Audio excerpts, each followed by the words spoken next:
Hi, Paul from Devongunsmith, and this is a quick diary really. What happens when you have a problem with your target rifle and it's failing to eject, and it's nothing to do with the extractors, it's sticking in the chamber. Let's get into it.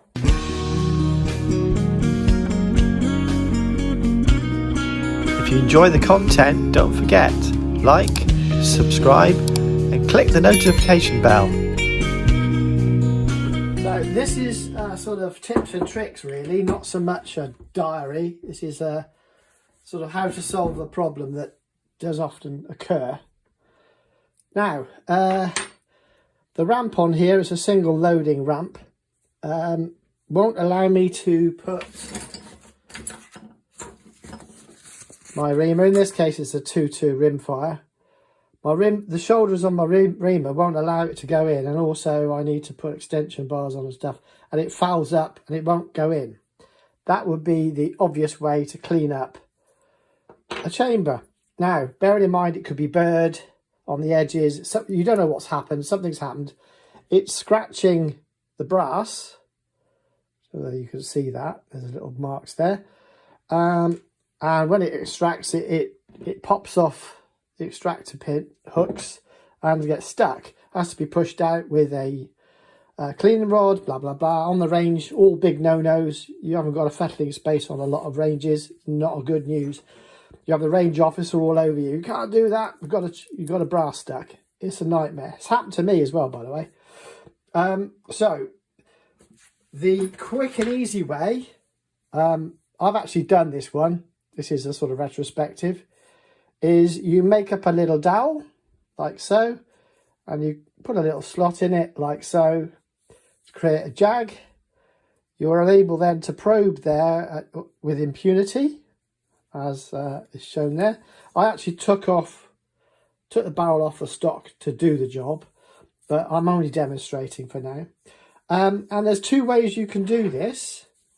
They're both guerrilla tactics, and some people will wince at this. What you do is you cut a piece of very fine wire wool.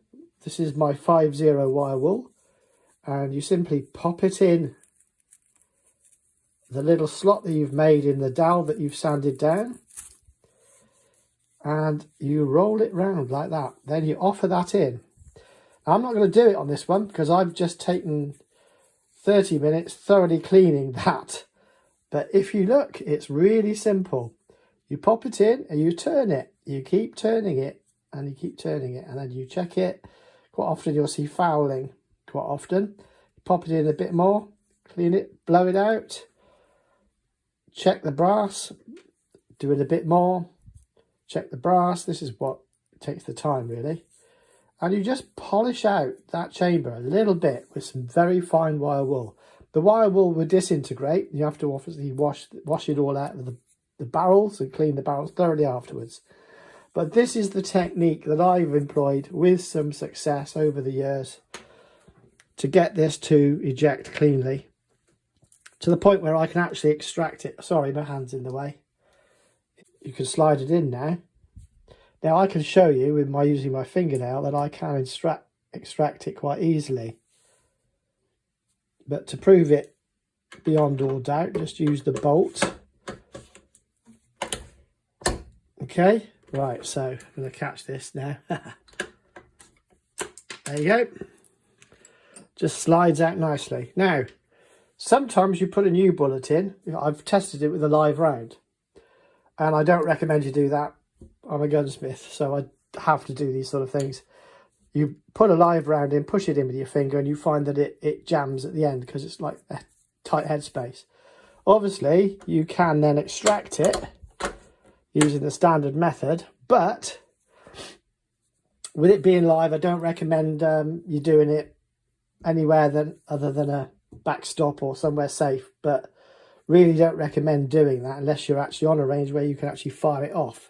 Anyway, that's the little quick tip. You make yourself a little reaming rod, you sand it down to the size, you offer it up, You make a little jag slot in there and you bind it round with some wire wool. Pop it in. You can, if you're brave, put this end in the chuck of a cordless drill and just whiz it round. Bearing in mind it's all wood and self-sacrificial. It'll spin up and clean out, polish that out. The last time I did it, I had on the faces where it comes up here, there was lead, a shiny film of lead all over this, what was left of it.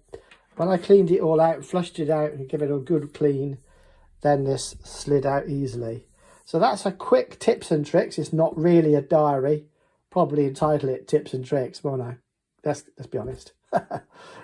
Not even a couple of minutes. So that's how I do that in an emergency.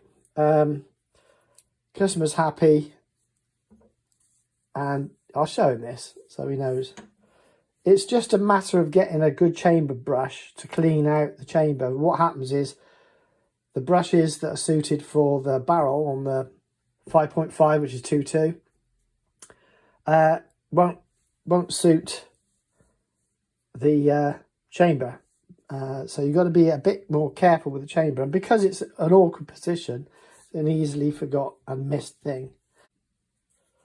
So how do I make this? Well, very simply, you may have seen the last video on Tooltime, which involved me making a dust extractor for my linishing belt and wheel. I just spin it up on the linishing belt. That's all I do, just by hand, or if you want to be brave, put it on a chuck of a cordless, hold that down, whiz it up, job done. Put a little slot in with a hacksaw, use a little bit of wire wool as mentioned before, and clean it up. Other things you can use with care is small scraps of Merklon. Obviously, if the caliber is greater, the chamber is bigger, you could get away with a bit more, and just size up your dowel accordingly. A real simple, easy trick. I would always recommend going to your local gun shop and getting the chamber brushes as well as the barrel brushes. Really important. And using a bore cleaner from time to time, especially, well, obviously in the 2.2s, you don't want to be cleaning out the barrels constantly. And even on the copper jacketed rifles, you don't really want to be constantly cleaning out the barrel, because the rifling depends on a certain amount of fouling to seal the bullet correctly. But when you have to start back to scratch, you can use wire wool. You could use Merklon type, Scotch Brite type abrasive, with caution, I hasten to add. You'll take sufficient off to make the brass expand and get worse. So don't go mad, just take it very carefully. Not really recommending it. It's just like, this is guerrilla tactics in the outbat or whatever. If you have 1000 grit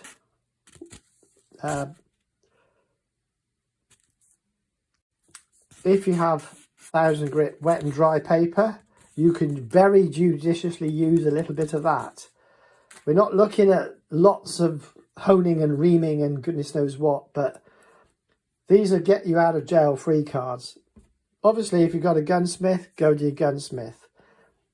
If you've got a local gun shop, go and buy some of that gel spray, bore cleaner, get the barrel brushes, get a decent rod, either in brass or plastic covered steel. Get yourself a decent chamber brush. All these things you should have. But failing that, you can just use the humble dowel, size down to match your chamber. It will get you there. So that's it, guys. Thanks.